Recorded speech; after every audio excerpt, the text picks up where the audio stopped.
Covering Clay County, crimes that have made news have been plaguing the small town of Keystone Heights over the past couple months. With a double murder and also video surfacing of some sort of teenage fighting ring in the town, News 4 Jax has begun looking into whether there's a troubling trend in what has long been a relatively quiet town, best known for its lakes. News 4 Jax reporter Scott Johnson joining us live where he is covering the Clay County Sheriff. Scott, was the sheriff there meeting with residents? Well, he wasn't, but many deputies while we were there were for a crime walk here through Keystone Heights tonight. It's a routine thing they do, but it's to get to know the community. Community down here, which is very rural behind me, which has been rattled by these high-profile crimes that have made the news. But we were there today as the sheriff's office with all those deputies went door to door talking to people, trying to really engage the community about issues with crime to make sure they feel comfortable reporting it and assuring them and assuring me, because I asked, do you have enough deputies in this rural town that's pretty far away from everything else? They say they are adequately staffed for Keystone Heights. The stories have been scary and tragic. First in late November when a man was beaten to death by a group of people with baseball bats at a home down a dirt road.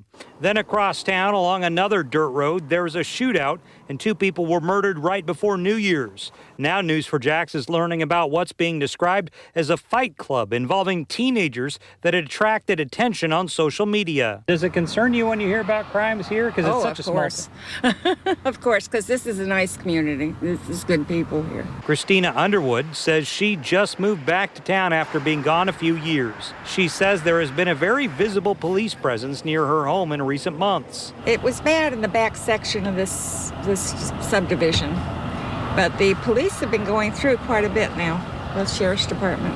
Do you think that helps? Oh, yeah. I know they've closed down a couple houses. The Clay County Sheriff's Office tells me they have just as many deputies here per resident as you would find in Green Cove or Orange Park. They add response times are just as good. They also tell me that all CCSO cruisers in the area have 4-wheel drive to handle the dirt roads. But county leaders are aware of this. Commissioner Gavin Rollins, who lives in Keystone Heights, says he's been in touch with Sheriff Daniels about these crimes. The closest CCSO substation is roughly 30 minutes away in Middleburg. But Rollins says Keystone Heights City Hall now has a radio system set up where deputies can work, and he's open to more. I think we could help facilitate that, coordinating it with the city of Keystone Heights itself, who doesn't have their own separate police department.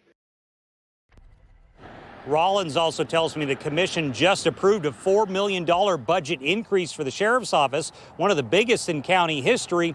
Residents out here also tell me that, you hear more about crime here when it happens because it's so unusual, unlike the larger Jacksonville to the north, where it's a little more commonplace. We're live in Clay County. Scott Johnson, Channel 4, the local station.